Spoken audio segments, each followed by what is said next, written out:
So I'm currently in Malawi with my friend Morgan, who's going to teach me about 3D printing today.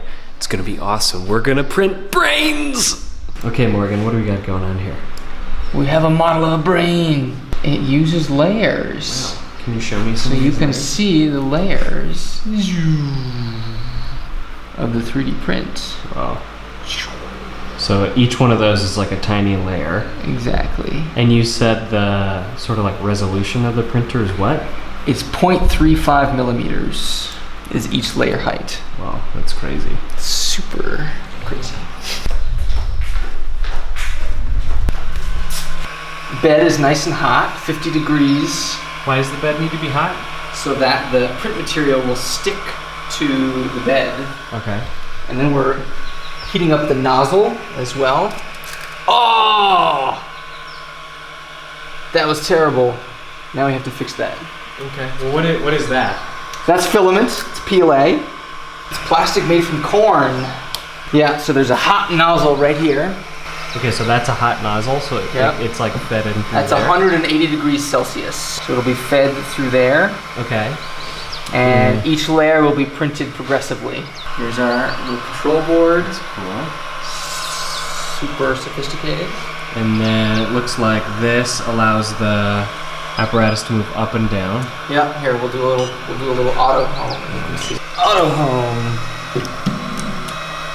Just finding home position. So how do we get the data onto here? So we use a little SD card. Ching! And you just plug it in? Plug it in, start. So we just started printing, and this is kind of the very first layer going down. So if you look closely, only maybe what, 10 minutes in, you can see how the beginnings of the first layers coming together.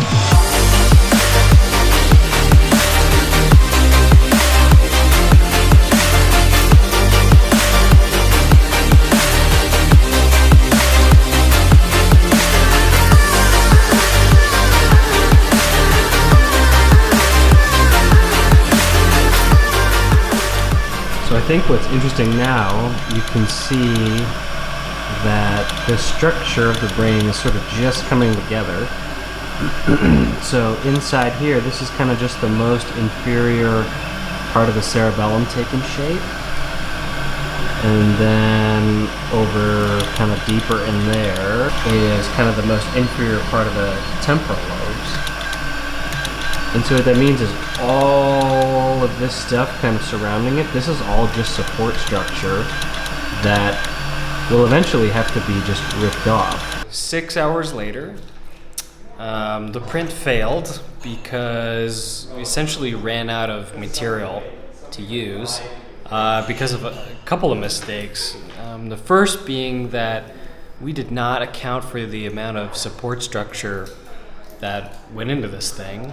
And really the support structure is all of these tiny external filamentous structures that essentially hold up your object so that you can continue to print. So if you want to print a sphere, it's not just going to print a sphere, it's going to print a sphere surrounded by support structures so it doesn't just, crumble and fall down. And that was one problem. The other problem is it looks like the brain was essentially rendered directly from like a CT scan or an MRI scan, because as you can see, there's really this exquisite internal structure, all of which you would never see after the print's over unless you cut it in half, which is kind of amazing. So that all this detail within the brain, including like this pituitary gland here and this insular cortex and part of the olfactory bulb, like none of that you would see, and just added on to essentially the cost of the project. And so I think the next time if we were to try this again, we would print just the shell, and we would try to maximize the orientation of the object so we could minimize the amount of support structure. Unfortunately, I'm leaving tomorrow, so we're not going to be able to do that. But maybe I'll buy a 3D printer of my own in the future. Okay.